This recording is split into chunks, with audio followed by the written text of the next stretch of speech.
बारामतीमधून आणखीन एक बातमी आहे। संत सोपान काकांच्या पालखीमध्ये गेली 10 वर्षांपासून तृतीय पंथी देखील सहभागी होत असतात। याच वरीवरती कवी चांदगुडे यांनी एक कविता देखील केलेली आहे।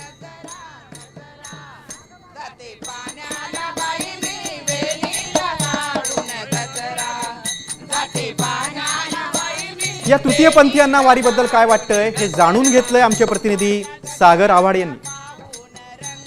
रिंगण सोहळा सोमेश्वर नगर या ठिकाणी संत सोपान काका पालखीचा पार पडलेला आहे। आपण जर पाहिलं रिंगण सोहळा पार पडल्यानंतर काही तृतीयपंथी जे आहेत गेले 6 वर्षापासून या दिंडीमध्ये येतात।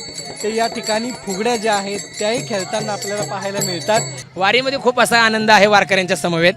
गेले आम्ही 18 ते 19 वर्ष झाले मी वारी करत आहे। 2007 साली वारीला लागले जगद्गुरू संत तुकाराम महाराजांच्या पालखी सोहळ्यामध्ये। गेले मी 8-10 वर्ष वारी केली। नंतरनं सोपान काकांच्या पालखी सोहळ्यामध्ये आले। इकडे माझ्या 15 वाऱ्या पूर्ण झालेल्या आहेत। जेव्हा आम्ही पहिल्यांदा या वारीमध्ये आलो जरा वेगळं वातावरण झालं, पण नंतर काही 10 दिवस 2-4 दिवस चालत आलोत। मग जरा सगळ्यांनी आपलंसं केलं, मग मायेचा पदर दिला। तेव्हा मग सगळ्याला वाटलं की आपल्याला मायेचं कोणतरी भेटलंय। हा सुख सोहळा स्वर्गी नाही, इथे आहे वरती आहे म्हणून काय सांगता येत नाही, पण इथं आम्ही खूप आनंद घेत आहोत।